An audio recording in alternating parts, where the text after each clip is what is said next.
Every single day, Visa makes $109 million in net revenue. If you convert that into Indian rupees, it is 926 crore rupees every single day. Visa is not a bank. They don't lend you money. They don't take your deposits. They don't even process the actual payment. Banks do all of that. Visa just sits in the middle and charges everyone. I went through Visa's actual financial statements of past 3 years to find out where the money is actually coming from and where it really goes. $109 million daily revenue, more than 50% profit margins, and growing 11% annually while being a $40 billion giant. How is this possible? The answer is in a business model so brilliant it has led Visa to become a monopoly. However, there is one platform giving headaches to Visa in India. It's not RuPay. I will tell you about it with data comparison. But before that, I'm building India's first crowdsourced financial report from working professionals like you. Responses have already started coming in. Some of the questions I have asked in the survey is like, what would help you most improve your financial situation? 50% say higher salary or better job. Other questions like which topics to cover this year, 50% have said investment for the middle class. Let more responses come in, we shall work around solutions for this. If you haven't participated, this is an anonymous survey and it will take only 2 minutes of your time. Find the link in the description. Now let's get deep into Visa empire in this analysis.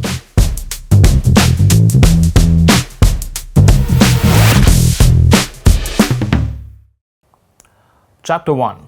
Business model of Visa. Here is a breakdown of Visa business model. How does Visa actually make money? When you swipe your card, there are 5 stakeholders in this entire transaction process. You, the customer, your bank who is making the payment, the merchant who is providing you product or service. Then there is the merchant bank who is receiving your payment.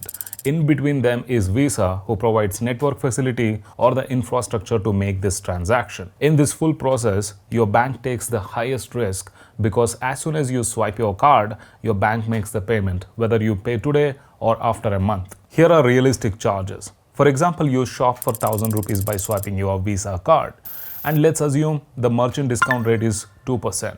Out of 1,000 rupees, only 980 rupees gets processed. Rest 2%, which is 20 rupees, gets distributed among 3 players. The majority of this, around 80% of it, goes to your bank. This is called interchange fee. A small portion goes to the receiver bank. This is called acquiring fee. And Visa gets just around 2 rupees from this entire transaction.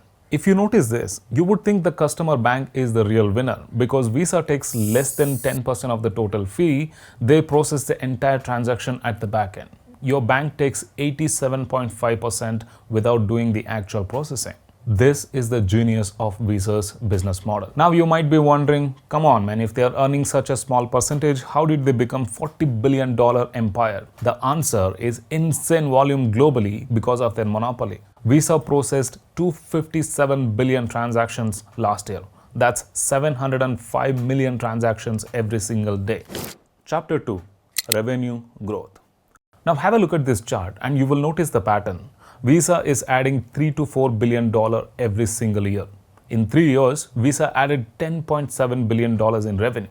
That's bigger than the entire annual revenue of most Fortune 500 companies. Let's look at the sources of revenue for Visa as per the annual financial report. The first charge is data processing. They charge for processing the payment. Second is service revenue. They charge just for being on the Visa network. Third is international payments. They charge extra for cross-border payments. In this process, all the risk is taken by customer bank. Visa takes 0 credit risk, but they collect payments. This is why their profit margin is more than 50%. Banks do the risk work and get 87.5%. Visa does the routing and keeps 50% of everything they earn as pure revenue. The game here is not about percentage. Think of toll gate on a highway you cannot avoid. That's what Visa is for global commerce. Visa is making $40 billion in revenue with 50% profit margins. But Visa is also reinvesting aggressively to defend this moat. Where is all the money going? Let me show you Visa's expense breakdown. And one number is crazy in the finance. Chapter 4. Expenses breakdown. 43% of their expenses goes to the staff, which is $7 billion. Visa has just 34,000 employees. That's an average of 1.7 crore rupees per employee per annum. That's good to spend on the employees, but Visa's second biggest expense is not technology or marketing. It is litigation. $2.56 billion. If you're wondering what is this litigation, Visa literally keeps a budget for being sued, and there is a reason why. In 2013, Visa lost the biggest antitrust settlement in the US history. At the time, it was $7.25 billion. Merchants sued them for inflating swipe fees, and Visa had to pay it back. But they did not stop. In 2024, the US Department of Justice sued them again, this time alleging Visa monopolized the entire debit card market. The DOJ says Visa controls 60% of debit card transactions and collects $7 billion annually by threatening competitors and forcing merchants to use their network. The case is still ongoing. Visa's big response to this is adding more budget to their lawsuit fund. That's why if you see this graph, there is a massive jump in the litigation expense in financial year 2025, already budgeted $2.6 billion for litigation. This is not a company that is afraid of lawsuits. This is a company that treats lawsuit as a cost of doing business. That's monopoly power. Chapter 6, UPI growth. While Visa is fighting billion-dollar lawsuits in America, there is one country building something that should actually worry them: India. Everyone talks about RuPay as Visa's competitor in India. The biggest threat to Visa is not RuPay, which is just another card network, same business model. But the real threat is UPI. UPI has grown massively in the last few years. In January 2026 alone, UPI processed 28 lakh crores.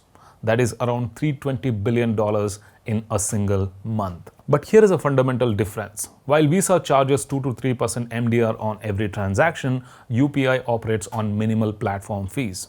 The infrastructure is essentially free for customers and heavily subsidized for merchants. And more importantly, it is convenient and real-time payments. That's why there is 4x growth for UPI. If done correctly, UPI will be the real threat for Visa in India. But the truth is, UPI works in India because the government subsidizes it. The moment those subsidies stop, fees will come. Even the government itself will impose charges or add GST on transactions. Visa doesn't need subsidies. They have built a global network that processes payments in 160 currencies across 200 countries.